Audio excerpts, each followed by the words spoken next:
प्रकरण पर आते हैं। घर वापसी पर अभी बहुत भावनात्मक लोग निर्णय लेने लगे हैं। एक स्वामी चिदंबरानंद सरस्वती हैं, महामंडलेश्वर हैं, शायद पंचायती अखाड़े से हैं, मुंबई में उनका आश्रम है। पूर्व काल में जब हमने पाखंड का खंडन प्रारंभ किया था तो उन्होंने हमारा समर्थन भी बहुत से विषयों में किया है, लेकिन जिस बिंदु पर आपत्ति बनेगी उस विषय में हम कहते हैं और कहेंगे। कुछ वर्ष पूर्व जफर शेख या ऐसे किसी नाम वाले व्यक्ति का, जो मंदसौर का निवासी था, उसकी घर वापसी इन्होंने करवाई हिंदू धर्म में और नाम रखा चैतन्य सिंह राजपूत या चैतन्य सनातनी, ऐसे नाम से। अब चैतन्य सिंह राजपूत का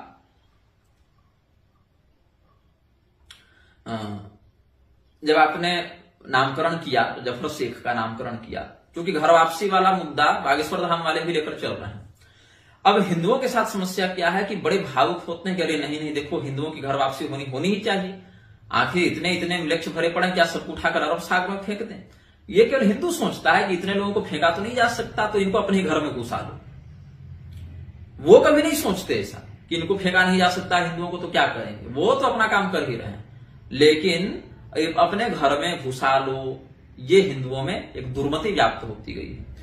अब चिदंबरानंद सरस्वती जी की एक पोस्ट हमने देखी जिसमें वो कह रहे हैं कि जिस व्यक्ति की घर वापसी कराई जाएगी उसको, कोई लोग जो कह रहे हैं पंचम वर्ण में रखा जाए, सो नहीं होगा, वो जिस वर्ण में था उसी वर्ण में उसको स्थान दिया जाएगा, इसमें कोई बहस नहीं होगी। हमारे गुरु जी ने यही कहा है, यही विधान ही है, और यहां तक कह दिया कि लोग भ्रम न फैला, मतलब हम ही लोग भ्रम फैला रहे हैं और आप उस व्यक्ति को उठाकर सीधे हिंदू धर्म में लाकर सीधे वर्ण दे रहे हैं।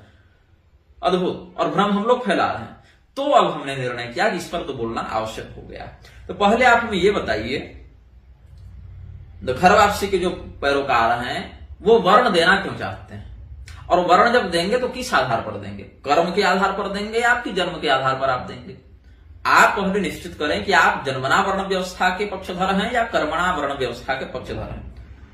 शास्त्र तो जन्मना के पक्ष में, जन्मना के द्वारा ही कर्म का अधिकार होता है और कर्म की पुष्टि होने पर वर्णोन्नति और कर्म की अपुष्टि होने पर वर्णहानि होती है। लेकिन आधार उसका प्रधान में जन्म ही है, क्योंकि कर्म शरीर से होता है और शरीर जन्म से होता है। अब जन्मना के तो हम लोग पक्षधर हैं, ठीक है, इस पर हम बहुत लंबा चौड़ा वीडियो भी बना चुके हैं, लेख भी लिख चुके हैं, और हमसे पूर्व के बहुत से आचार्यों ने तो बहुत कुछ लिखा। करपात्री स्वामी जी ने चातुर्वर्ण संस्कृति विमर्श लिखा, विचार पीयूष में भी बहुत कुछ लिखा, हम भी भविष्य में लिखेंगे। अब अगर आप कर्म से वर्ण को मानते हैं तो फिर उसके कर्म के अनुसार उसको वर्ण दीजिए। क्या चैतन्य सिंह राजपूत या चैतन्य सनातनी क्या तलवार उठाकर युद्ध लड़ रहा है, क्या वो सेना में बहाल है? नहीं है, तो आपने उसको क्षत्रिय वर्ण कैसे दे दिया? कर्म के आधार पर तो उसका वर्ण हमें क्षत्रिय जैसा नहीं दिख रहा। और अगर आप जन्म से वर्ण को मानते हैं तो वो कौन सा क्षत्रिय कुल में उत्पन्न हुआ था? वो तो क्षत्रिय जन्म से था नहीं, वो तो जन्म से मुसलमान था। अब कहें उसके पूर्वज जन्म से मुसलमान नहीं थे, उसके पूर्वज क्षत्रिय थे, तो पूर्वज न थे जन्म से, ये नहीं था ना। किसी के पूर्वज अगर पहलवान हो, रोज 5 किलो घी खाएं, तो पोता भी 5 किलो घी पचा लेगा रोज। जब जन्म की बात है तो इस शरीर के जन्म से आप बात कीजिए, इनके पूर्वजों के जन्म से आपको क्या मतलब। और यदि कर्म की बात करते हैं तो कर्म से तो क्षत्रिय का कर्म कर नहीं रहा था व्यक्ति। अब इसमें क्या विडंबना है कि वर्ण अपने अधिकार से किसी को नहीं दिया जा सकता। बहुत से ऐसे कृत्य होते हैं जिसमें व्यक्ति को कहा जाता है तुम पतित तो हो गए हो, तुमको प्रायश्चित करना पड़ेगा, जाति बहिष्कृत कर दिया जाता है ऐसे व्यक्ति को। हिंदुओं में जो घर वापसी करवा रहे हैं, क्या वो जाति बहिष्कार का भी सामर्थ्य रखते हैं? नहीं रखते। जो व्यक्ति म्लेच्छ है जन्म से और कई पीढ़ियों से म्लेच्छ रहा है, उसको तो आप जनेऊ पहना के, तिलक लगा के, पंचगव्य पिला के तुरंत कहते कि तुम हिंदू बन गया और तुम ब्राह्मण हो, क्षत्रिय हो, सब बन गया तुम। लेकिन जो ब्राह्मण क्षत्रिय स्वकर्म छोड़कर बैठे हैं, शिखा सूत्र तिलकादि से रहित हैं, ऐसे लोगों को आपने जाति से बहिष्कृत करने का कभी उपक्रम चलाया? तब तो नहीं होगा, क्योंकि आप कहेंगे अरे हिंदुओं को क्यों तोड़ रहे हो, क्यों शास्त्र चिल्ला रहे हो। अब वो जमाना नहीं रहा, तो जब शास्त्र चिल्लाना ही नहीं है और जमाना बदल ही गया है, तो फिर उसको हिंदू ही क्यों बनाना है? अरे जमाना बदल रहा है तो जमाने के साथ चलो, पूरे म्लेच्छ बनो। कलयुग में तो म्लेच्छत्व को स्वीकार करना कलयुग के लिए बड़ा आनंददायक विषय हो जाता है। फिर कह रहे हैं कि जिस वर्ण में वो था उसी वर्ण में उसको स्थान मिलेगा। तो ये व्यक्ति तो वर्ण में नहीं था ना, इसके पूर्वज थे, पूर्वज चले गए। ये वर्ण की जांच कौन करेगा? कल को 10 मुसलमान आकर कह दें कि हमारे 10 पीढ़ी पहले ब्राह्मण थे और हमें बड़ी बेचैनी है इस बात की, अब हमको ब्राह्मण बनना है, तो ये महाशय तो कल उसको तिलक जनेऊ सब करके ब्राह्मण बना देंगे, कल के वो ब्राह्मणों के साथ रोटी बेटी करने लग जाएगा वो मलेच्छ। तो जो काम वो मुसलमान पहचान के साथ भ्रष्टता का हमारे घर में नहीं कर सकता था, एक हिंदू धर्म के महामंडलेश्वर के कारण वो व्यक्ति कल तिलक लगाकर आएगा और हमारे घर में बहू बेटियां ले जाएगा। उसके लिए तो आपने रास्ता और खोल दिया कि अरे अच्छा हमारे घर में घुसने में दिक्कत हो रही है, यूनिफॉर्म बदल लो ना, हम तो गेट खोलने के लिए तैयार हैं। तो वर्ण की जांच कौन करेगा कि 10 पीढ़ी पहले यहाँ शंकराचार्य के पद पर बैठे स्वामी मुक्तेश्वरानंद सरस्वती के विषय में जो कह रहे हैं कि मैं शंकराचार्य हूं, ज्योतिष पीठ का श्रृंगेरी वाले कह रहे हैं कि वो शंकराचार्य हैं, पूरी वाले कह रहे हैं कि हम नहीं मान्यता देते, उनकी जाति पर तो अभी तक विवाद खत्म नहीं हुआ है। जो जीवित है, जो व्यक्ति जिसके पूर्वज जिस गांव में थे उस गांव के लोग जीवित हैं, उस व्यक्ति के पूरे खानदान वाले सभी खड़े हैं, फिर भी एक व्यक्ति के जो इतना प्रतिष्ठित पद पर बैठने का दावा कर रहा है, ऐसे व्यक्ति के तो जाति के विषय में सनातन धर्म वाले अभी तक निर्णय नहीं ले पा रहे हैं। तो जो 10 पीढ़ी पहले 5 पीढ़ी पहले ब्राह्मण था कि क्षत्रिय था कि वैश्य था कि शूद्र था, उसकी जात आप कैसे करेंगे? जो उसने कह दिया वही प्रमाण, मतलब वो व्यक्ति जो कह दिया वो सब प्रमाण हो गया, धर्मशास्त्र जो कह रहे हैं वो कोई प्रमाण नहीं हुआ। हम लोगों के पूर्वज धर्म बचाने के चक्कर में माथा कटा दिए, लेकिन मुसलमान बनना स्वीकार नहीं किए। ये हमारे पूर्वजों के बलिदान का अपमान नहीं है? क्यों फिर कोई व्यक्ति धर्मनिष्ठा दिखाएगा? जैसी वही बयार वैसे गंधर्व दुर्गंध हो गए कि चलो आक्रमण कर दिया मुसलमानों ने तो तुरंत गाय चबाने लगो, जनेऊ तोड़ के फेंक दो, शिखा काट लो, बन जाओ मुसलमान। 5 पीढ़ी के बाद फिर अगर देखो मन किया तो फिर हिंदू बन जाओ। ये क्या मजाक लगा रखे हैं? ये धर्म का सिद्धांत है क्या? बिल्कुल नहीं। एक घुसपैठ का एक नया षड्यंत्र है जिसमें धर्मशास्त्र की परंपरा का खंडन किया जा रहा है और मनमाना आचरण करके सभी वृक्षों को इधर घुसाया जा रहा है। ये एक नया विप्लव को जन्म देने का है। जब हमने रामदेव के खिलाफ, मुरारी के विरुद्ध, चित्रलेखा के विरुद्ध बोलना शुरू किया 2013, 14, 15 में, उसके बाद फिर अली मौला या हुसैन इत्यादि के ऊपर हमने बोलना शुरू किया। स्वामी चिदंबरानंद सरस्वती ने हमारा समर्थन किया। अब ये चूंकि प्रसिद्ध व्यक्ति हैं, हम उतने प्रसिद्ध उस समय नहीं थे, हम निग्रहाचार्य के पद पर भी नहीं बैठे थे, मेरा अभिषेक नहीं हुआ था उस रूप में, तो हम उतने प्रसिद्ध भी नहीं थे।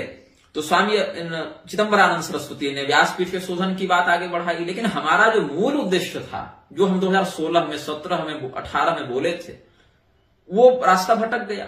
सुदर्शन न्यूज वाले सरस्वती जी को बुलाए या शायद संपर्क किए होंगे या कुछ ऐसा हुआ होगा, तो लोगों ने कहा कि आपको भी सुदर्शन न्यूज में जाना चाहिए। मैं क्या सुदर्शन न्यूज में जाऊं? सुदर्शन न्यूज खोला तो पता चला कि वहां तो परम तत्वदर्शी जगत गुरु सत साहेब रामपाल जी महाराज आ रहे हैं। रामपाल पर भी आएगा वीडियो कुछ दिनों में। अभी देख रहा हूं कि उसने कहा क्या क्या कहा, क्या क्या लिखा है, जो हम भी देख लें क्या बोला है, तब तो विरोध करेंगे। अभी तक हमने पढ़ा नहीं है उसका कुछ भी साहित्य या कुछ भी उसके वीडियो नहीं देखे हैं। अब देख रहा हूं धीरे धीरे तो पता चल रहा है कहां कहां बवंडर मचा रखा है इस व्यक्ति ने। तो साईं का प्रचार देख रहे हैं, सुरेश चौहान, क्या नाम है, सुरेश चौहान या कुछ ऐसे ही नाम है ना, वो कर रहे हैं संपादक महोदय। रामपाल का चल ही रहा है कार्यक्रम, तो क्या मैं वहां जाकर कहूं व्यासपीठ के शोधन के लिए? उसके बाद देखिए कि चित्रलेखा का विरोध इसीलिए हो रहा है कि वो अली मौला या नवाज इत्यादि का समर्थन कर रही, इसीलिए नहीं हो रहा है कि वो स्त्री होकर व्यासपीठ पर आसीन है। तो व्यासपीठ के शोधन की बात भी कर रहे हैं, तो पहले तो इस बात पर आपत्ति होनी चाहिए थी कि आप विदेश गमन क्यों कर रहे हैं, निषिद्ध प्रांतों में आपका क्यों जाना है। अब कहीं हिंदू धर्म के प्रचार के लिए जाना है तो हिंदू धर्म ही जब मना कर रहा है कि भैया ऐसा नहीं करना है, तो फिर आपको इससे क्या आवश्यकता है? लेकिन व्यासपीठ पर शोधन की बात का जो झंडा उठाए, वो अंततः यही नहीं पुष्ट कर पाए कि हमको महिला कथावाचकों पर क्या कहना है, हमको विदेश गमन करने वालों पर क्या कहना है, क्योंकि महिला कथावाचिकाओं के तो ये समर्थक हैं और विदेश गमन तो स्वयं भी करते हैं, उस स्थिति में मौन रह जाते हैं। हमारा औरंगाबाद जिले में, बिहार के औरंगाबाद जिले में एक सूर्य महायज्ञ हुआ था हमारे तत्वावधान में, जहां पर आयोजकों ने साध्वी सरस्वती को बुला लिया था। हमसे बिना पूछे ही कह लिया और हम अब उस समय नहीं उतना प्रखर विरोध कर पाए, क्योंकि हमारे पास उतना संसाधन नहीं था कि हम विरोध कर पाते उस समय। लेकिन हमने आयोजक समिति को स्पष्ट कह दिया कि यदि आप ये करेंगे तो फिर मेरी इसमें न सहमति है, न मेरा कोई सहयोग है, मंच पर जाएंगे ही नहीं। 5 दिन वो आई और 5 दिन में जो कह के गई, लेकिन मैं मंच पर चढ़ा नहीं, उनके जाने के बाद ही हम मंच पर गए। और यह भी कहा इस कार्यक्रम की हमें दक्षिणा भी नहीं चाहिए, दक्षिणा भी आप ही रखिए। तो परिस्थिति अगर ऐसी बन जाए तो हम उस स्थल का, उस मंच का ही बहिष्कार कर देते हैं। अब कुटिया छोड़ के तो भाग नहीं सकते, लेकिन उस मंच पर मत जाओ, मंच साझा मत करो, उनको जो कहना है कहने दो। क्या कर सकते हैं? वैसे हमें लाठी लेकर तो नहीं मार सकते किसी को, विरोध ही कर सकते हैं। और जिस स्थान पर यज्ञ था अगर हम छोड़कर चले जाते तो दिक्कत ये थी कि वो हिंदू मुसलमान के बड़े झगड़े वाला स्थल था। वहां पर मुसलमानों ने हिंदुओं की जमीन पर कब्जा कर रखा था। बड़े संघर्ष के बाद वो जमीन मुक्त कराई गई, वहां मंदिर बनाया गया, तो कोई वहां यज्ञ आकर कराने के लिए तैयार नहीं।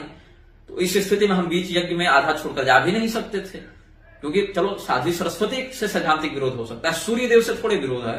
तो यज्ञ संपादित हमने कराया। रामानुज संप्रदाय के लोग कर्मकांड संभाले थे, हमारा व्यासपीठ संभालना था। लेकिन व्यासपीठ पर जब देखे कि साध्वी सरस्वती को बुला लिए तो हमने व्यासपीठ का बहिष्कार कर दिया, कहा कि अब ये रहेंगे तो हम नहीं जाएंगे, और हमने दक्षिणा भी नहीं ली, भले 7 दिन हम वहां रहे यज्ञ में। तो उस स्थिति में विदेश गमन पर ये मौन हो जाते हैं, महिला कथा वाचिकाओं पर मौन हो जाते हैं।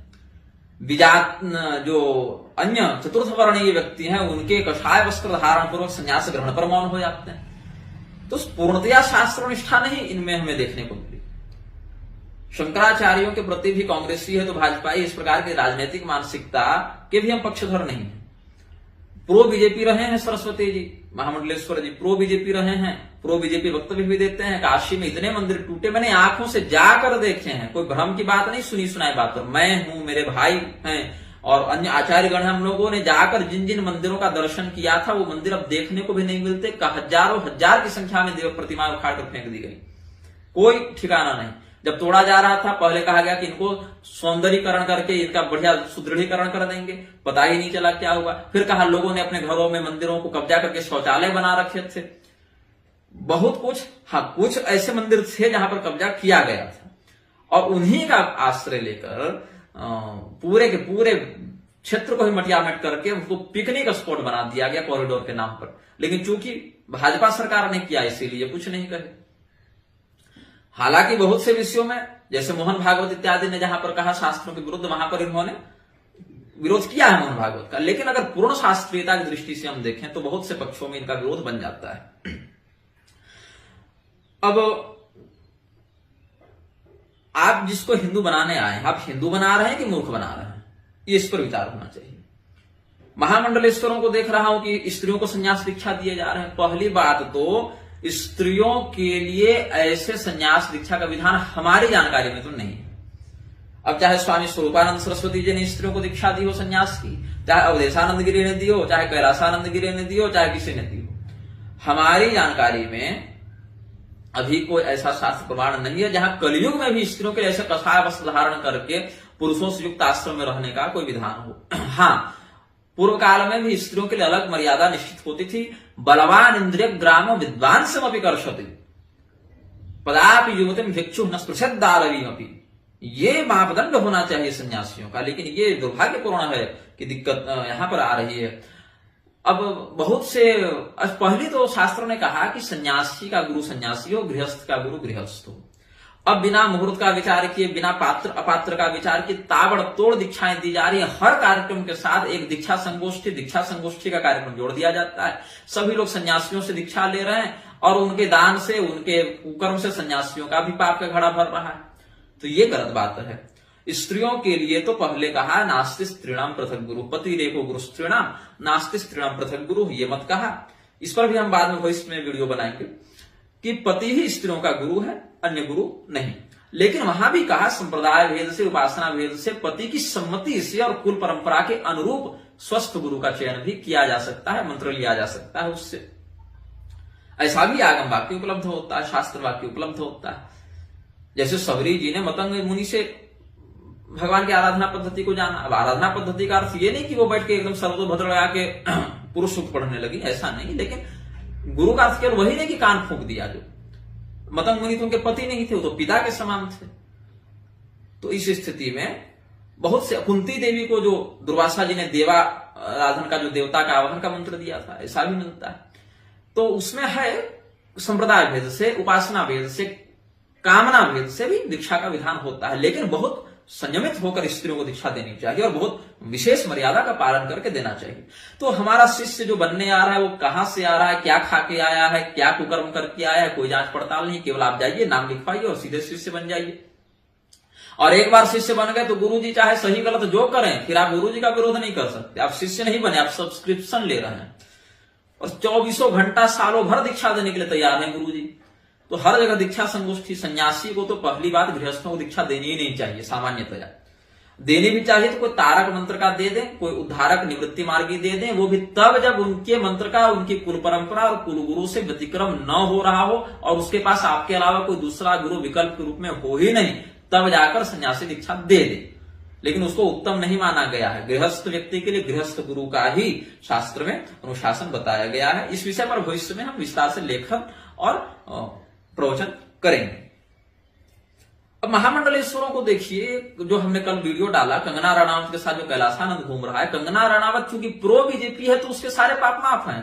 वो खुद कहती स्वयं कि मैं बीफ खाती हूं या बीफ पसंद है मुझे, उसने स्वयं कई जगह लिखा है, कहा है। उस गौ भक्षिणी के साथ, क्योंकि वो भाजपा के समर्थन में बोलती रहती है, तो गौ भक्षिणी के साथ महामंडलेश्वर, आचार्य महामंडलेश्वर के पद पर बैठा कैलाशानंद हाथ में हाथ पकड़ के घूम रहा है। ये तो हाल हो रहा है धर्म गुरुओं का।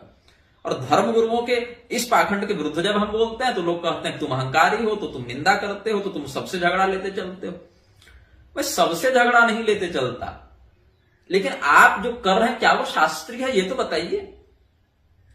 एक कह रहे हैं कि जाति बंधन में क्यों रहना है, जब घर वापसी करा रहे हो तो उसको फिर जाति में और वर्ण में क्यों बांध रहे हो, उसको आर्य समाज की विधि से लाओ ताकि उसमें जाति का कोई बंधन ही ना रहे। बिल्कुल, जाति का बंधन क्यों रखना है, बिल्कुल नहीं रखो, आर्य समाज में चले जाओ। लेकिन मेरा ये कहना है कि जाति के बंधन से मुक्त हो रहे हो भैया, और जाति तो या देवी सर्वभूतेषु जाति रूपेण संस्थिता नमस्तस्ये नमस्तस्ये नमस्तस्ये नमो नमः। मार्कंडेय पुराण दुर्गा सप्तशती में देवताओं ने क्या कहा कि भगवती आप सभी लोगों में जाति के रूप में स्थित हैं। तो जाति के बंधन से ही मुक्त हो रहे हो, तो जाति तो देहगत हो गई, और देहगत जाति को छोड़ना है तो देह को ही छोड़ दो। तो अगर देह को छोड़ना है तो दो विधि है, या तो जाके जहर खा लो, फांसी लगा लो, आत्महत्या कर लो, और नहीं तो इतने बड़े ब्रह्मनिष्ठ हो जाओ कि शरीर का जैसे पका हुआ फल डाली से स्वयं टूट जाता है, वैसे तुम्हारा निर्वाण हो जाए, तुम्हारा मोक्ष हो जाए, तुम परम तत्व में अपने मूल स्वरूप में स्थित हो जाओ। तो न तुम आत्महत्या करोगे न ब्रह्मनिष्ठ ही बनोगे, तो जाति के बंधन छोड़ ही नहीं सकते, कैसे छोड़ दोगे। आर्य समाज में चले जाओ, गायत्री परिवार में चले जाओ, तो तुम आर्य समाजी हुए, गायत्री परिवारी हुए, तुम सनातनी नहीं हुई। तुम्हें हिंदू नहीं बनाया गया, तुम्हें मूर्ख बनाया गया। तो इन लोगों का कोई शास्त्रीयता का आधार नहीं है कि किस वर्ण में भेजना है, किस जाति में भेजना है, किस गोत्र में भेजना है। नहीं, हिंदू राष्ट्र बनाएंगे, हिंदू राष्ट्र बनाएंगे, हिंदू राष्ट्र बनाएंगे। उसमें हिंदुत्व की परिभाषा क्या होगी पता ही नहीं है। अभी हम खोज रहे थे पूरी शंकराचार्य जी के हिंदू राष्ट्र अभियान के जो संविधान लेखक हैं वो कौन है, तो यूट्यूब पर कुछ वीडियो मिले, पता चला योगेश मिश्र जो अधिवक्ता है वो पूरी शंकराचार्य जी के द्वारा हिंदू राष्ट्र का संविधान लिखने के लिए अधिकृत हुए हैं, जहां तक कि यूट्यूब वीडियो में हमें मिला। अब योगेश मिश्र कौन है जो राधा भगवती के विरुद्ध अनाप शनाप बोलते रहते हैं, कई बार वर्णाश्रम के विरुद्ध भी, भगवान के अवतार के विरुद्ध भी, राधा भगवती के विरुद्ध भी बहुत कुछ बोले हैं। करपात्री स्वामी जी राधा तत्व पर इतना गजब लेखन किए हैं, इतनी गजब उनकी साधना रही राधा तत्व पर। और करपात्री जी के शिष्य स्वामी निश्चलानंद सरस्वती जी के द्वारा जो हिंदू राष्ट्र की संकल्पना लेकर अभियान चलाया जा रहा है उसका संविधान लेखक योगेश मिश्र हैं, और योगेश मिश्र राधा भगवती को गाली देते चलते हैं। तो राधा रानी के निंदकों को संविधान लिखने के लिए रखा गया, तो क्या धर्मशास्त्रीय मर्यादा के अनुसार हिंदू राष्ट्र का मापदंड वो रूपरेखा उसके तैयार करेंगे। बहुत दिक्कत है। मैं ऐसे क्षुब्ध होकर नहीं कहता, मुझे क्या शौक है 10 लोगों से विरोध मोड़ लेने का, अपनी सुरक्षा, अपना सुख चैन छोड़ने का, नहीं। लेकिन मैं ब्राह्मण शरीर में उत्पन्न हुआ हूं तो मेरा ये प्राकृतिक कर्तव्य हो गया। अकारण निष्कारण निस्वार्थ मुझे लगना ही पड़ेगा इसमें। मेरी बहाली उसी में हुई है भाई। कोई पुलिस में बहाली हुआ है तो सामने से अगर आतंकवादी गोली चला रहा है तो इसको प्रतिकार करना पड़ेगा, नहीं करेगा तो ये नौकरी छोड़ दे।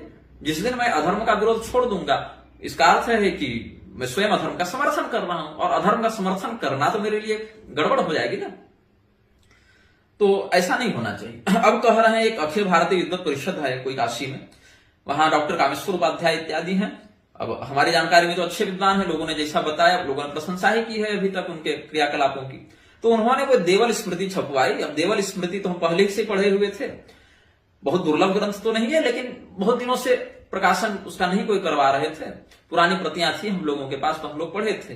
तो अब घर वापसी के नाम पर कहा गया कि देवल स्मृति में इसका विधान उपलब्ध है। अब देवल स्मृति में क्या विधान उपलब्ध है, कहते हैं घर वापसी पंचगव्य पिला दो और उसको जनेऊ इत्यादि कर दो। इस प्रकार से देवल स्मृति में कह दिया, पुनः संस्कार कर देने से वो हिंदू हो जाता है। अब देवल स्मृति का नाम सुनकर लोग और उत्साहित हो गए, अरे शास्त्र में घर वापसी का विधान है, तुम कैसे विरोध करते हो। तो पहले मैं बता दूं, शास्त्र में जो देवल महर्षि ने विधान बताया वो कैसा विधान बताया। इस देवल स्मृति में ऋषि महर्षियों ने महर्षि देवल से जो प्रश्न क्या कहते हैं, भगवन म्लेच्छ नीता ही कथम शुद्धिमवाप्नुयुः ब्राह्मणा क्षत्रिया वैश्या शूद्राश्चैवानुपूर्वश।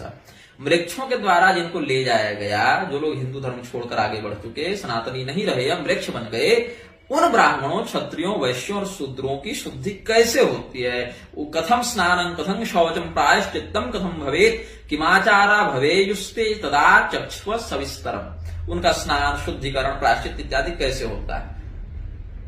तो देवल महर्षि ने सामान्य अगम्य देशों का वर्णन करने के बाद आगे कहा है कि म्लेच्छैर्नीतेन विप्रेण अगम्यागमनम कृतम तस्य शुद्धिं प्रवक्ष्यामि यावदेकं तु वत्सरं चान्द्रायणं तु विप्रस्य सपराकं प्रकीर्तितं पराकमेकं छत्रस्य पादकृच्छ्रेण संयुतं पराकार्धं तु वैश्यस्य शूद्रस्य दिनपञ्चकं नखलोम विहीनानां प्रायश्चित्तं प्रदापयेत् चतुर्णामपि वर्णानां अन्यथा शुद्धिरस्ति प्रायश्चित्त विहीनं तु यदा तेषां कलेवरं कर्तव्यस्तत्र संस्कारो मेखला दंड वर्जितः। अब कहते हैं कि जिस ब्राह्मण को म्लेच्छ गण ले गए हों, जैसे मुसलमानों ने आक्रमण कर दिया, अब आपको जबरदस्ती उठाकर ले गए, आप उनके संसर्ग में रहे, अगम्यागमन भी अगर कर चुके हैं, तो कहा कि ब्राह्मण के लिए 1 वर्ष का प्रायश्चित बताया है। 1 वर्ष के प्रायश्चित में चांद्रायण व्रत करने कहा। चांद्रायण व्रत का एक ही सत्र 1 महीने का हो जाता है, एक ही उसका सेट करेंगे, एक ही उसका संस्करण 1 महीने का हो जाता है। उसमें अति चांद्रायण, यति चांद्रायण, बाल चांद्रायण, चांद्रायण ऐसे करके कुछ प्रभेद होते हैं आहार भेद से, लेकिन 1 महीने का होता है। और उसमें पराग व्रत के साथ करना है। चांद्रायण करने के बाद पराग व्रत करना है। पराग व्रत 12 दिनों का होता है।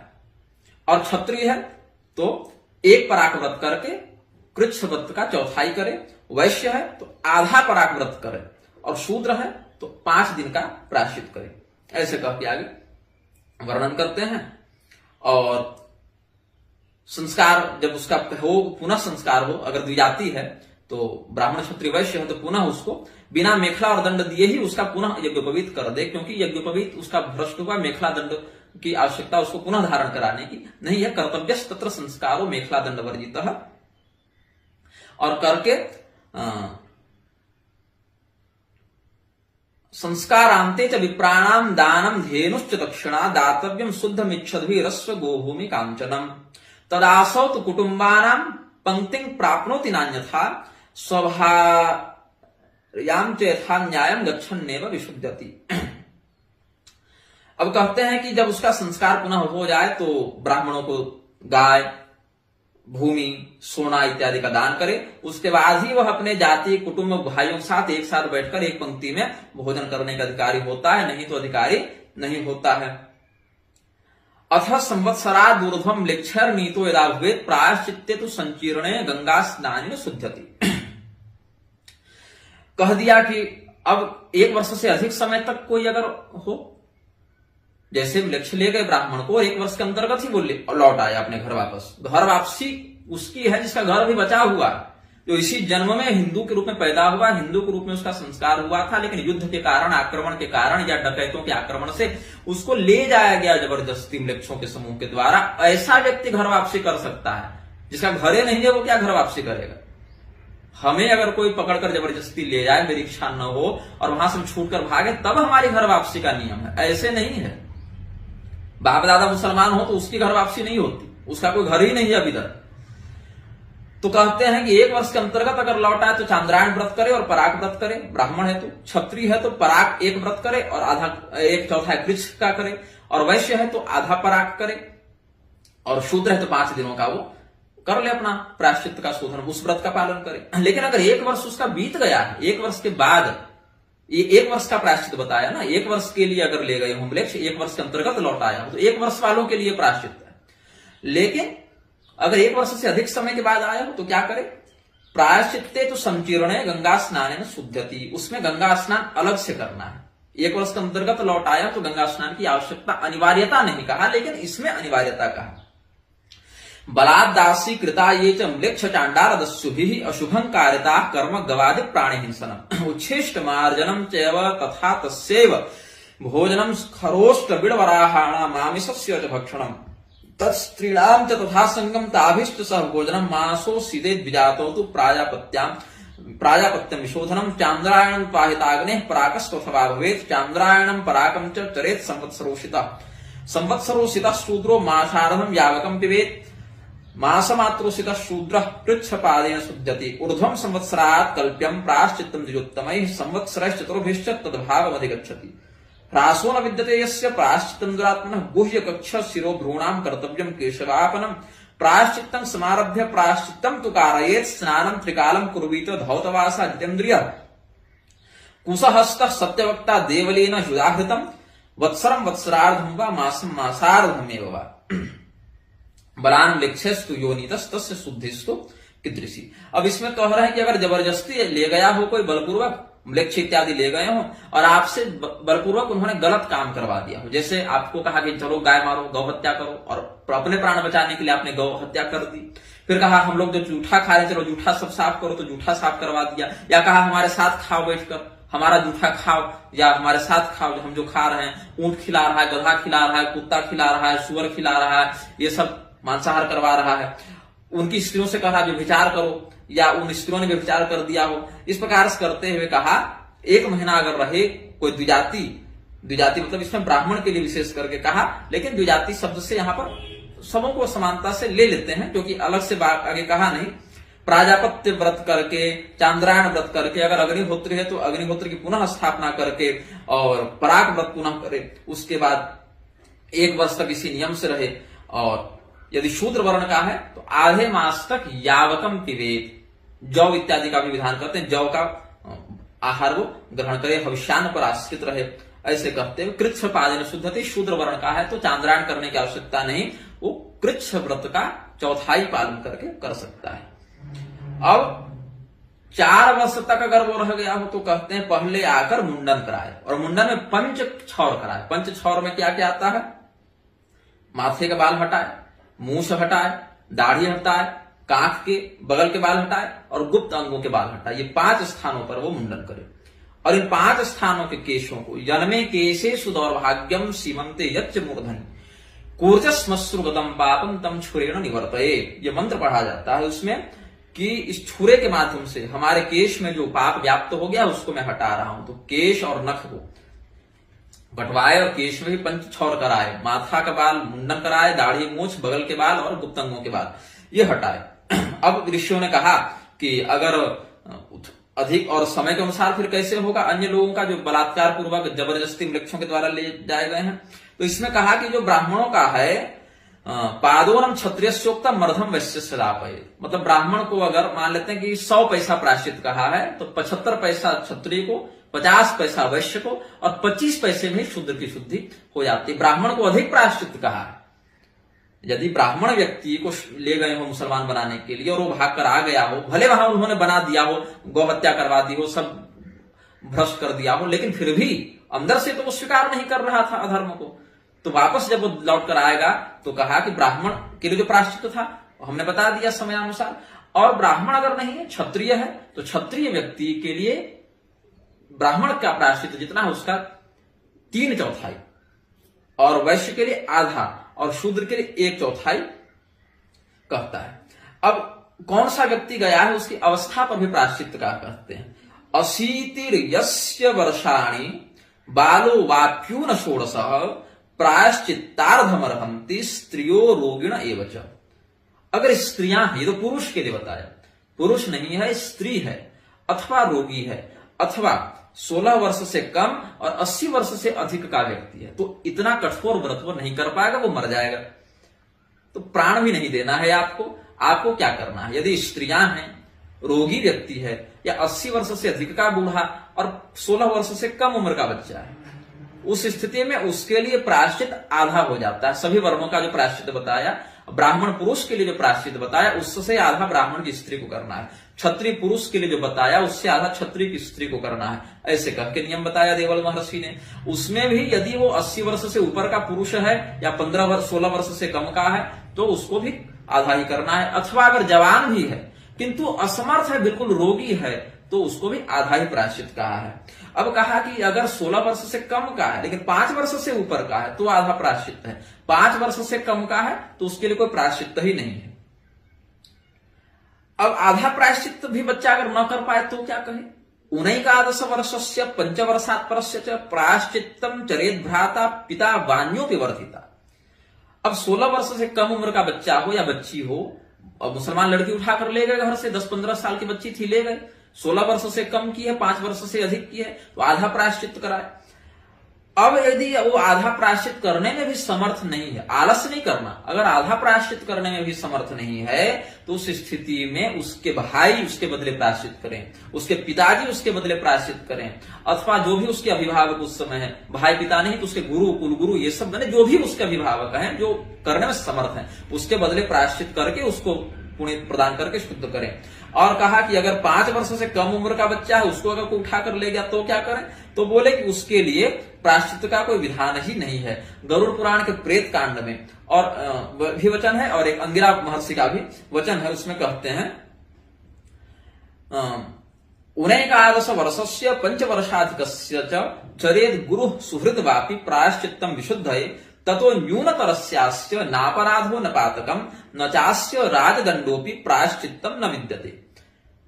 यहां एक अलग मत कहा हमने, तो देवल महर्षि के मत से 16 वर्ष से कम उम्र के लिए बताया, लेकिन अंगिरा के मत में 11 वर्ष ही है।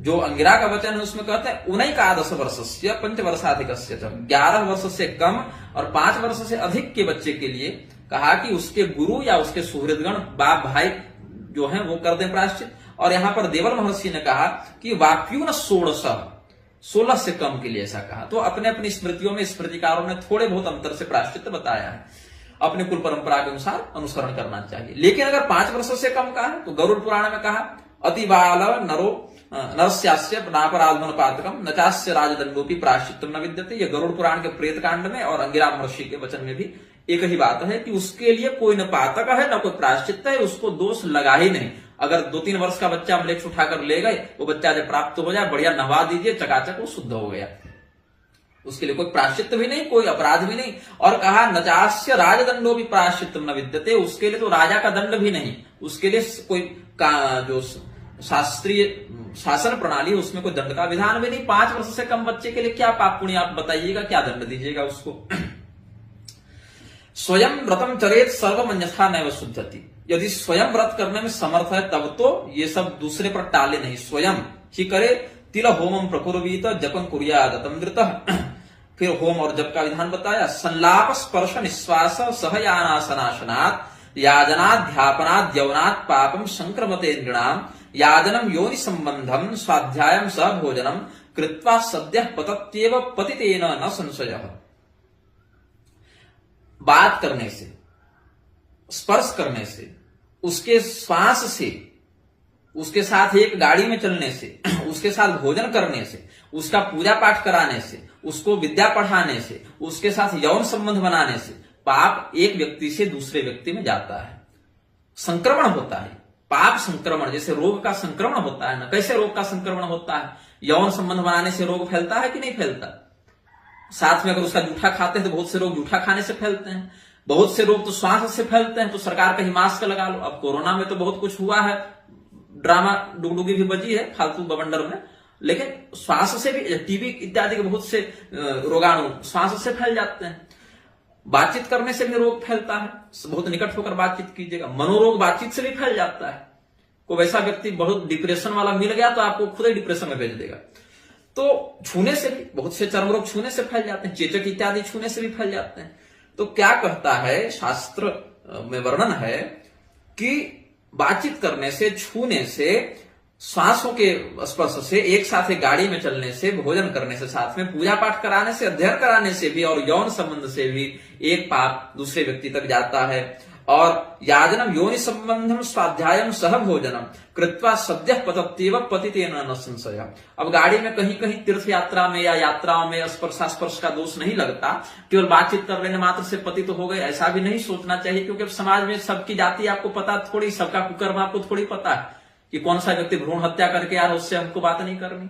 लेकिन कहा यदि आप पूजा पाठ उसका करवा रहे हैं, उसको शास्त्र पढ़ा रहे हैं, यौन संबंध बना रहे हैं अथवा साथ में बैठकर भोजन कर रहे हैं, तब तुरंत पतित हो जाइएगा। अन्य में तो थोड़ी छूट दिया है। और संवत्सरेण पतति, कलयुग में कुछ छूट दिया इसमें, अन्य युगों में तो तुरंत ही पतित हो जाते थे। कलयुग में पराशर इत्यादि ने भी, भगवान पराशर महर्षि ने भी अपना कुछ दिया है शोधन कि कलयुग में उतना नियम नहीं लागू हो पाता। हाँ, अब यौन संबंध बना रहे हैं, रोटी बेटी कर रहे हैं, तब तो खैर बहुत तुरंत ही लग जाएगा। लेकिन ऐसे स्पर्श हो गया यात्रा में चलते हुए, या ऐसे बात कर लिए, या श्वास उसका अपने शरीर में लग गया, तो दिक्कत नहीं। लेकिन 1 वर्ष तक लगातार यही करते रहे, रोज जा रहे हैं हम लक्ष्य को छू रहे हैं, रोज जा रहे हैं हम लक्ष्य के साथ बात कर रहे हैं, तब कहा संवत्सरेण पतति पतितेन सहाचरण।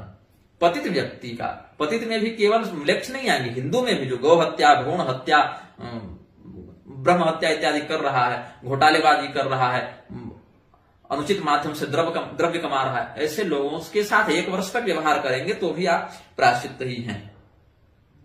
अब उसमें कहते हैं आगे, स्त्रीणाम म्लेच्छस्य नीतानाम बलात् संवेशने क्वचित् ब्राह्मणी क्षत्रिया वैश्या शूद्रा नीता यदान्त्यजैः ब्राह्मण्याः कीदृशं न्याय्यम् प्रायश्चित्तं विधीयते। ऋषि महर्षियों ने पूछा कि देवल महर्षि आप बताइए कि कोई स्त्री अगर म्लेच्छों के द्वारा ले जाई गई, अपनी इच्छा से नहीं गई, उसको उठा के बलपूर्वक ले गए, तो क्या होना चाहिए उसके लिए प्रायश्चित? अब कोई स्त्री गई है, उसको गई मतलब ले जाई गई, तो देखना पड़ेगा वो किस जाति वर्ण की स्त्री है, ब्राह्मणी है कि क्षत्रिया है, वैश्या है या शूद्रा है। अब तो हिंदू धर्म में ये स्थिति आ गई है कि लोगों को वेश्या और वैश्या का अंतर नहीं पता है। वैश्या कहते हैं वैश्य वर्ण की स्त्री को, सामान्य भाषा में बनिया की जो पत्नी, सेठ की पत्नी सेठानी होती है ना, तो वैसे ही वैश्य की पत्नी वैश्या। वेश्या अगर कहेंगे तो अर्थ है व्यभिचारिणी स्त्री। दोनों में भेद समझिएगा। वैश्या सम्मानित शब्द है, वेश्या गर्हित शब्द है।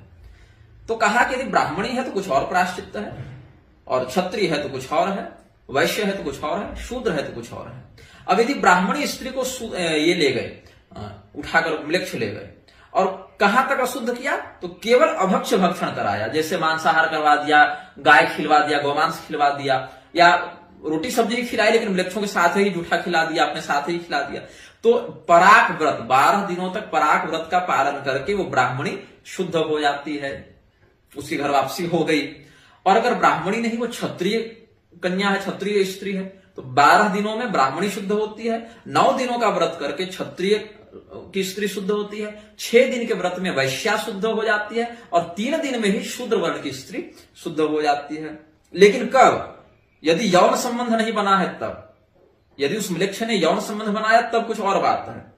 न कृतं मैथुनम ताभिरभक्ष्यम नैव भक्षितम शुद्धिस्तदा त्रिरात्रिण मृक्षान्य नैव भक्षिते। यदि केवल ले जाई गई हो, उसका यौन संबंध नहीं हुआ और उसने कुछ खाया पिया वहां पर नहीं, तब उस स्थिति में 3 दिन में ही वो शुद्ध है। इतना सरल बता दिया स्त्रियों के लिए। लेकिन वो इसी जन्म में ब्राह्मणी गई हो, क्षत्रिया गई हो, उसको जबरदस्ती उठाकर ले गए हो, भोजन नहीं किया हो उसने म्लेच्छों के साथ, अशुद्ध वस्तु नहीं खाई हो, उसके साथ बलात्कार नहीं हुआ हो, तो वापस आए और 3 दिन में ही वो व्रत का पालन करके, पराग विधि से व्रत का पालन करके 3 दिन में शुद्ध है। भोजन कर लिया हो लेकिन बलात्कार नहीं हुआ हो, तो 12 दिन में ब्राह्मण की स्त्री, 9 दिन में क्षत्रिय की स्त्री, 6 दिन में वैश्य की स्त्री, और 3 दिन में शूद्र की स्त्री शुद्ध हो जाती है।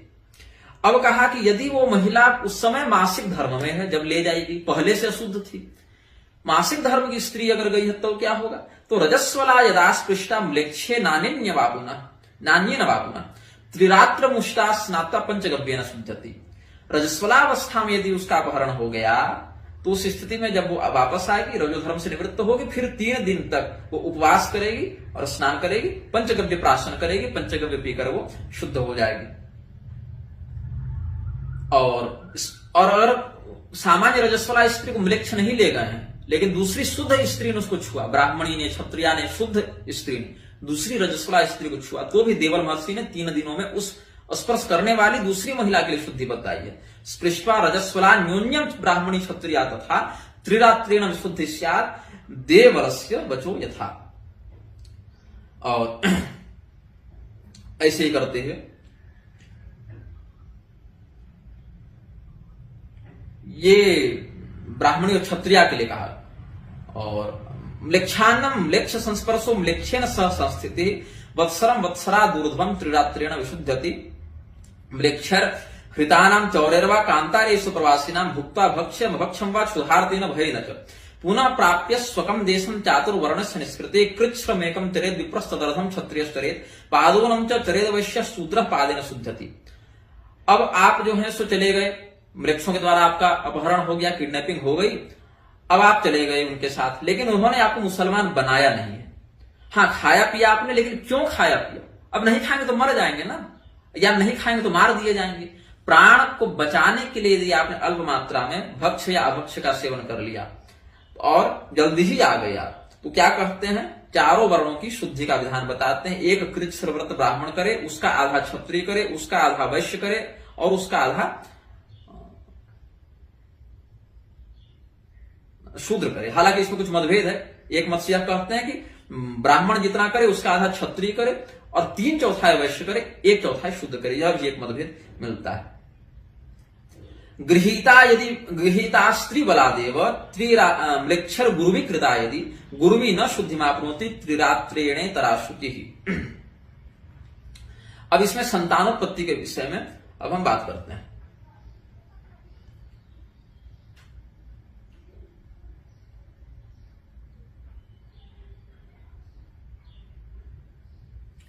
अब म्लेच्छों ने ले गया, पकड़कर स्त्री को ले गए और कर दिया बलात्कार। अब उसको गर्भ ठहर गया। अगर उस स्त्री को म्लेच्छों ने ले जाकर बलात्कार कर दिया और बलात्कार के बाद गर्भ ठहर गया तो उसकी शुद्धि नहीं होती।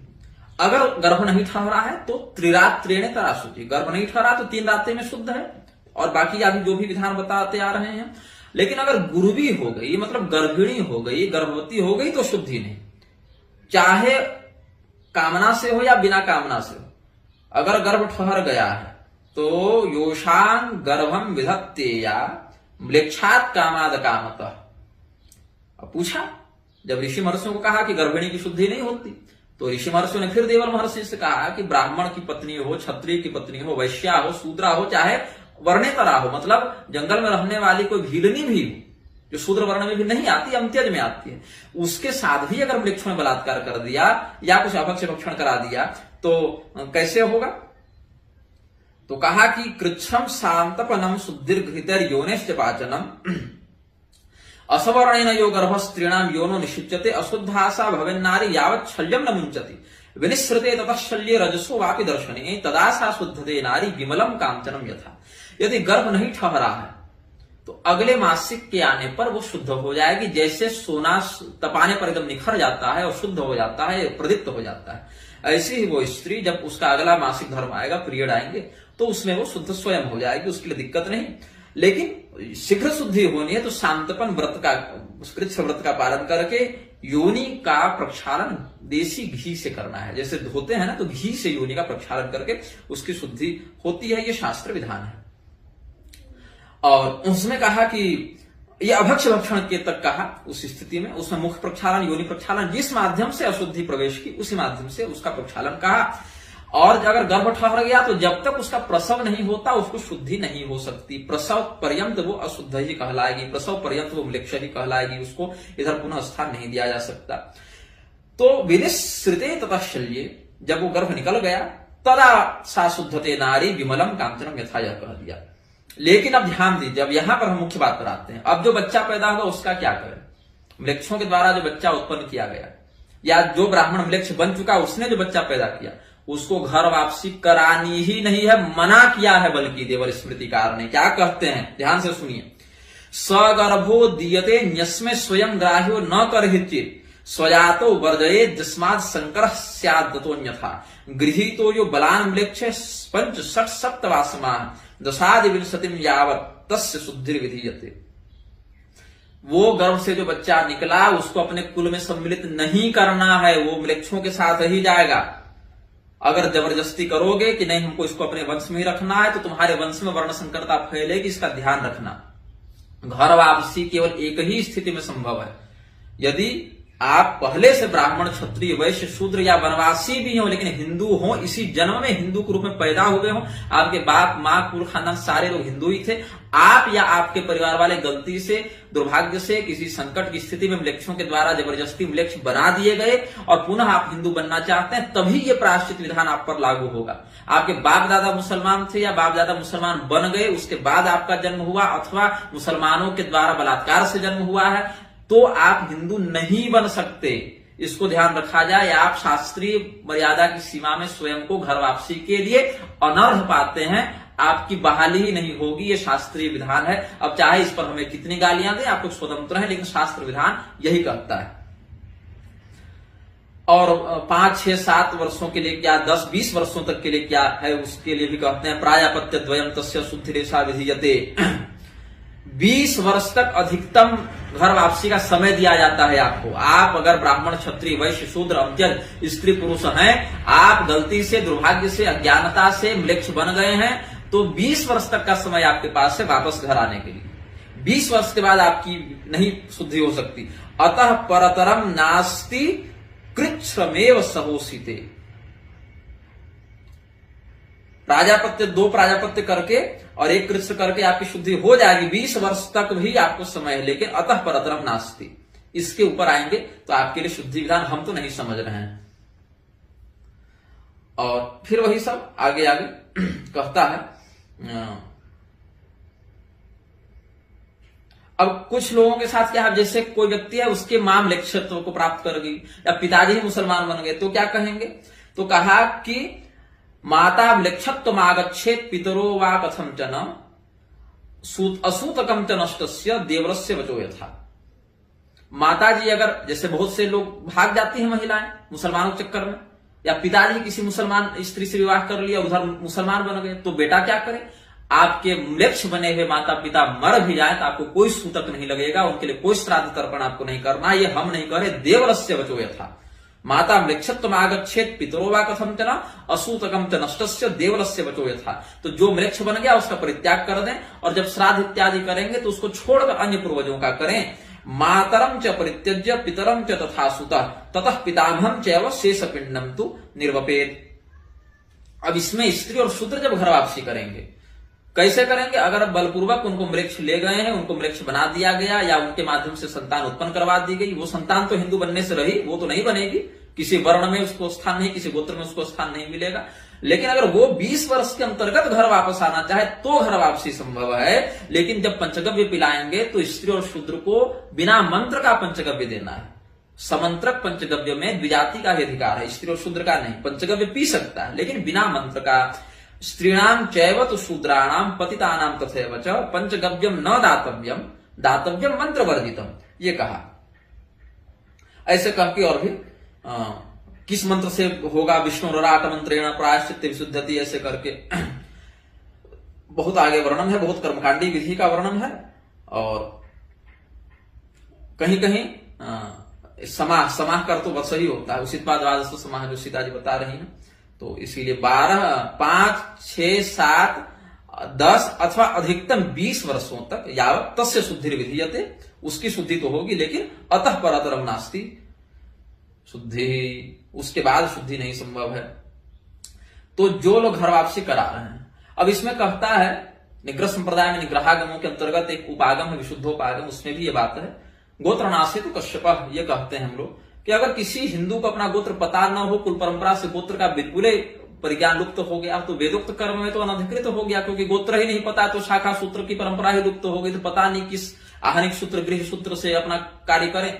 लेकिन पुराण आगम के वैकल्पिक वचनों का आश्रय लेकर अपने वचनों के वैकल्पिक विधान से वह जो कृत्य करेगा उसमें कश्यप गोत्र का वो उच्चारण करे।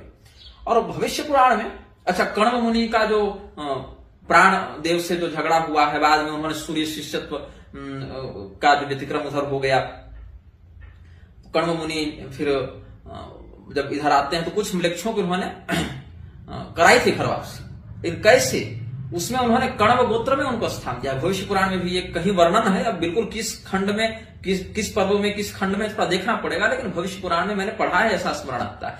तो अगर वो हिंदू है तो और गोत्र नष्ट हो गया तो वैकल्पिक रूप से कश्यप गोत्र में स्थान दिया जाता है। अगर हिंदू नहीं है म्लेच्छ है तो कण्व ऋषि के गोत्र से वो अपना म्लेच्छ में का जितना अधिकार उतना वो कर सकता है, ये बात है।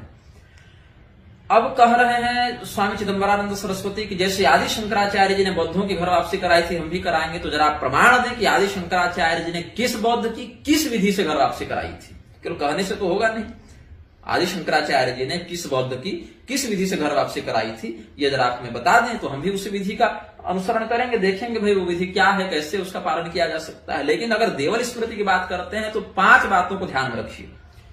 घर वापसी उसी की संभव है जो इसी जन्म में हिंदू के रूप में जन्म लिया, दुर्भाग्यवशात म्लेच्छ बन गया, लेकिन म्लेच्छ बनने के 20 वर्ष के अंतर्गत वो वापस आना चाहता है तो अमुक अमुक विधान से वर्ण और लिंग के आधार पर प्रायश्चित का विधान है। लेकिन अगर 20 वर्ष बीत गए हों या उसके मां बाप म्लेच्छ थे, ये म्लेच्छ ही पैदा हुआ था, तो उसके लिए घर वापसी संभव ही नहीं है। आप जो घर वापसी करा रहे हैं ये घर वापसी शास्त्र विरुद्ध है, हम इसका विरोध करते हैं। चाहे हिंदुओं को लगे कि हम हिंदुओं को तोड़ रहे हैं, एकता खंडित कर रहे हैं, लेकिन जो काम पिछले 1000 वर्षों में मुसलमान नहीं कर पाए वो काम आप लोग करवा दीजिएगा, आरएसएस के चक्कर में करवा दीजिएगा। उनको तो सबका डीएनए एक लगता है, शास्त्र में रोज फेरबदल की बात करते हैं, ब्राह्मणों को गाली ही देते रहते हैं। लेकिन अगर घर वापसी करा रहे हैं तो कहिए कि ये धर्म सम्मत शास्त्र सम्मत घर वापसी नहीं है। कौन सा व्यक्ति उतना व्रत करके आ रहा है जी? कौन सा व्यक्ति जन्म से हिंदू था और बाद में म्लेच्छ के रूप में उसको बनना पड़ा और 20 वर्ष के अंतर्गत घर वापसी के लिए आया है? देवल स्मृति के नाम पर मूर्ख बनाना बंद कीजिए लोगों को। ऐसा नहीं कि केवल आपने ही स्मृति पढ़ी है, हमने भी पढ़ी सारे श्लोकों को, जो प्रधान प्रधान बिंदु थे। अब पूरा तो ग्रंथ नहीं बोलकर कोई बता सकता, लेकिन जो मुख्य बिंदु थे हमने श्लोक सानुवाद बता दिए। अगर हमारे अनुवाद में कोई त्रुटि रह गई हो तो आप लोग बता सकते हैं कि सही अर्थ क्या है उन श्लोकों का। हमने जो अर्थ समझा है, विद्वानों से जो सीखा है वो हमने बता दिया है। किसी भी ऐसे व्यक्ति का जो जन्म से हिंदू नहीं था, उसके माता पिता मुसलमान थे, उसके पूर्वज भले हिंदू रहे होंगे, उससे हमको मतलब नहीं। 6वीं शताब्दी 7वीं शताब्दी से पहले और ईसा से पहले तो सब हिंदुए के रूप में थे। पूरी शंकराचार्य जी 10 बार कहते रहते हैं। इसका अर्थ थोड़े कोई भी सो उठ के आ जाएगा अमेरिका जापान इंग्लैंड से और या भारत का भी तो कहेगा कि हमारे पूर्वज ये थे, तुम हमको ये बना दो। तुरंत कैसे बना दे तुमको? अरे 20 साल के बाद तो ब्राह्मण भी लौटे तो हम उसको नहीं स्वीकार करेंगे। अब लोग कहेंगे कि ये हिंदुओं को तोड़ता है, इसी चक्कर में काला पहाड़ ये हो गया, कश्मीर के ब्राह्मण मुसलमान आज बन गए। यह रंगदारी का धर्म नहीं है ना कि धमकी देकर ब्लैकमेल करके तुम बन जाओ। हमारे यहाँ आहार का, यौन संबंध का बहुत निश्चित संयमित संविधान निश्चित है, मर्यादा उसकी निश्चित है। ऐसे नहीं होता। अगर आपको इतना ही हिंदू धर्म में आने की बेचैनी है तो जहां है वहीं रहिए, भगवान का नाम लीजिए, भगवान नाम संकीर्तन कीजिए, सत्य बोलिए, अहिंसा का पालन कीजिए, ब्रह्मचर्य का पालन कीजिए, गृहस्थ है तो गृहस्थ बनकर रहिए, अपने धन का अधिकाधिक प्रयोग लोकोपकार में कीजिए, मर जाइए। मरने के बाद यदि भगवान का नाम लेते मरे तो आप उद्धार को प्राप्त करेंगे, नहीं मरे तो उसी पुण्य फल के स्वरूप आप हिंदू के रूप में जन्म लेंगे। बहुत बढ़िया घर वापसी हो गई, फिर आप आजीवन हिंदू बनिए और कोई दिक्कत नहीं है। लेकिन कहेंगे हमको हमारे परदादा ब्राह्मण थे, क्षत्रिय थे, तो हमको तुरंत अभी तिलक लगा दो और पंचकव्य पिला दो और कल से हम भी ब्राह्मण क्षत्रिय बन जाएंगे और तुम्हारे साथ रोटी बेटी करेंगे, तो ये धर्मशास्त्र संविधान के सर्वथा विरुद्ध है।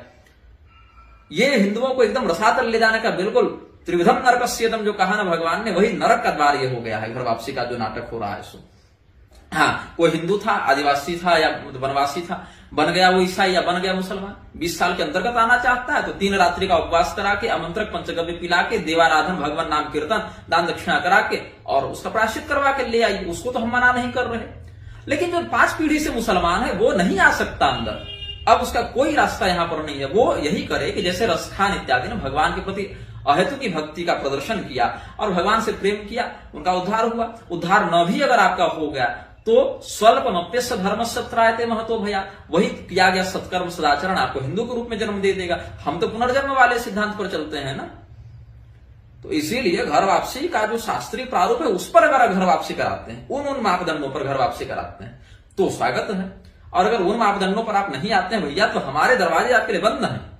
कौन सा महामंडलेश्वर क्या कहता है, कौन सा शंकराचार्य, कौन सा रामानुजाचार्य, कौन सा निम्बार्काचार्य, कौन सा मध्वाचार्य के पद पर बैठा व्यक्ति क्या कहता है, इस पर प्रमाण नहीं बताया जा सकता। प्रमाण धर्मशास्त्रों ने जो बताया है उसके आधार पर हम कर्तव्य का निर्णय कर सकते हैं। दादाजी ने संध्या गायत्री छोड़ी लेकिन धोती कुर्ता पहनते रहे, पिताजी ने धोती कुर्ता भी छोड़ दिया लेकिन शिखा और जनेऊ तक पालन करते रहे। आप आए, आप शिखा और जनेऊ भी छोड़कर बैठे हैं और आपके बेटे जो हैं वो तो अंतरजाति और अंतरवर्ण के अंतर्गत विवाह करते जा रहे हैं, और पोता जो होगा वो तो यही कहेगा ना, in the name of the Father and the Son and the Holy Spirit करते चलेगा वो। तो बिल्कुल रसातल जाएंगे। म्लेच्छों के साथ संस्पर्श, उनके साथ संलाप भी बल्कि गर्भित ही बताया गया है। अब हम अपने जीवन की बात बताते हैं। हम 8वीं कक्षा में पढ़ते थे, तो किसी सहपाठी ने कहा कि स्कूल में प्रोजेक्ट मिला है, चलो कैफे जाकर कुछ प्रिंट आउट निकलवाते हैं। तो हम चले गए उसके साथ। जीवन में हम पहली बार देखे कि कैफे क्या होता है, साइबर कैफे। तो गए तो पता चला कि वो किसी मुसलमान का कैफे है। अब उस समय जहां मेरा दोस्त ले गया, हम चले गए, प्रिंट आउट निकाले। अब पूरे क्षेत्र में एकमात्र कैफे वही था। तो स्कूल में जब कोई काम मिलता वैसा तो वहीं जाकर प्रिंट आउट निकालना पड़ता। तो उस व्यक्ति ने हमारे साथ कोई दुर्व्यवहार नहीं किया। जब भी जाते तो प्रणाम पंडित जी ऐसे अच्छे से ही कहता था वो व्यक्ति, अभी जीवित भी है बल्कि। तो एक दिन ऐसे ही हम अपने मित्र के साथ प्रिंट आउट निकालवाने गए हुए थे कुछ प्रोजेक्ट के लिए, 2010-11 की बात होगी। तो उस व्यक्ति को मैंने बड़ा उदास देखा, तो ऐसे ही दयालुता बस पूछ लिया कि भाई क्या उदास हैं जी आप आज। तो उसने कहा कि पंडित जी हमारे घर में झगड़ा हो गया जमीन को लेके, और हम लोगों ने जब खतियान वगैरह बहुत पुराने पुराने कागजात निकलवाए, तो हम तो अंसारी हैं, हमारे पिताजी भी अंसारी थे, हमारे दादाजी भी अंसारी थे, परदादा भी अंसारी थे, लेकिन उनके बाप के लिए किसी पांडे का नाम लिखा हुआ है। तो पांडे का नाम लिखा, लगता है हम लोग ब्राह्मण थे। तो अब मुस्कुराए, क्या कर सकते हैं, आप थे तो थे, हमारे पूर्वज भी ब्राह्मण थे, लेकिन उन्होंने तो धर्म नहीं बदला, आपने तो बदला। तो अब कीजिए सदाचरण का पालन, भगवान का भजन कीजिए। जब पांडे थे आप लोग, तो बोला नहीं नहीं ये तो कुफ्र है, अब कैसे होगा, ये तो सोचना भी कुफ्र है, हम लोग तो पड़े रहो भैया पे। लेकिन जो लोग भगवान का नाम लेना चाहते हैं उनके लिए कोई निषेध भी नहीं है। भगवान रामानंदाचार्य जी ने तो राम नाम सबके लिए सुलभ कर ही दिया था और शास्त्रीय प्रमाण के साथ किया था। तो राम राम करो ना बैठकर भाई। चैतन्य महाप्रभु ने हरे राम करवाया, तो करो ना बैठकर, उसके लिए तो मना नहीं कर रहे हैं ना। लेकिन कहोगे कि एकदम जनेऊ लगा कर तुम्हारे साथ एकदम उसी वर्ण में उसी गोत्र में रोटी बेटी सब करने लगेंगे, तो अभी उतने योग्य नहीं हुए हो। अभी प्रायश्चित की विधि शेष है, अभी तुम्हारा पुनर्जन्म होना है, उस शुद्ध प्रारूप में आपको आना है। हम स्वागत तो करेंगे, लेकिन विधि से आओगे तब ना, वीजा पासपोर्ट लगाओगे तब ना। ये थोड़े कि तार फांद के घुस गए तो तुम्हारा स्वागत होगा, ऐसा नहीं होना चाहिए। यह शास्त्रीय है। घर वापसी का जो शास्त्रीय प्रारूप है उस पर जो काम करें तो हम स्वागत करते हैं, अगर नहीं करेंगे तो फिर हम उसका बहिष्कार ही करेंगे। तो घर वापसी पर जो शास्त्रीय पक्ष था हमने रख दिया है। किसी को पसंद लगे या ना लगे उससे मतलब नहीं। ट्रॉय का घोड़ा बनने से बचिए। आपको लग रहा है कि हम हिंदुओं की संख्या बढ़ा रहे हैं, क्या संख्या बढ़ा रहे हैं, जब धर्मशास्त्रों पर ये निष्ठा नहीं रखेंगे, धर्मशास्त्रीय विधि से इनकी बहाली नहीं हुई, केवल कह देने से। फिर ये प्रायश्चित का भी ढोंग क्यों कि पंचगव्य पिलाओ और हवन करवाओ और स्त्रियों से। अब तो जो कल परसों हिंदू बना है वो सीधे आचार्य बनकर पूजा पाठ करा रहा है, वो खुद दूसरों को घर वापसी करा रहा है। खुद की बहाली नकली हुई है, वो दूसरों को भी बहाल करते चल रहा है, और उसमें स्त्रियों से गायत्री मंत्र से हवन दिलवा रहा है। तो क्या क्या कर रहा है, कोई शास्त्रीय विधि नहीं, लेकिन बनना है हिंदू। तो आप बनिए उस प्रकार से हिंदू, लेकिन अपने आपस में एक अलग समाज बना के अपना रोटी बेटी करते रहिए। मुख्य परंपरा को क्यों विकृत कर रहे हैं? उसमें आप अलग से कहिए कि चलो जो मुसलमान घर वापसी से आए वो लोग अलग सेक्टर बनाकर रखें, भगवान प्रति निष्ठा रखें और आपस में रोटी बेटी सब करते रहें। लेकिन ब्राह्मण है, क्षत्रिय है, वैश्य है, शूद्र है, वो शूद्र वर्ण में भी नहीं स्थान पा सकता। चारों वर्णों के अंतर्गत उसका किसी गोत्र और वर्ण में स्थान नहीं है, अगर वो जन्म से उस वर्ण गोत्र में नहीं था और वो घर वापसी 20 वर्ष के अंतर्गत वो नहीं कर रहा है। ये देवर महर्षि का अनुशासन है, संविधान है, जिसे हम सभी मानते हैं और हर हिंदू को मानना चाहिए। जो श्रुति स्मृति की मर्यादा को नहीं मानता उसे हम सनातनी स्वीकार नहीं करते, और जो स्वयं सनातनी नहीं है वो दूसरों को क्या सनातनी बनाएगा। यही हमारा पक्ष है, यही हमारा शास्त्र सम्मत विवेकपूर्ण वक्तव्य हमने देने का प्रयास किया है। किसी को आपत्ति हो तो जिस विधि से वो घर वापसी करा रहे हैं उसके समर्थन में इतने शास्त्र प्रमाण जो हमने दिए उनका खंडन करके शास्त्र प्रमाण देने के लिए भी स्वतंत्र है। यदि वो शास्त्र प्रमाण वास्तव में मान्य होंगे तो हमें उन्हें भी स्वीकार करने में कोई आपत्ति नहीं है। लेकिन जहां तक हमने शास्त्रों को देखा, पढ़ा, आचार्यों की संगति की, हम इसी को समझते हैं, जानते हैं और इसी पक्ष को प्रस्तुत करते हैं। श्रीमन नारायण।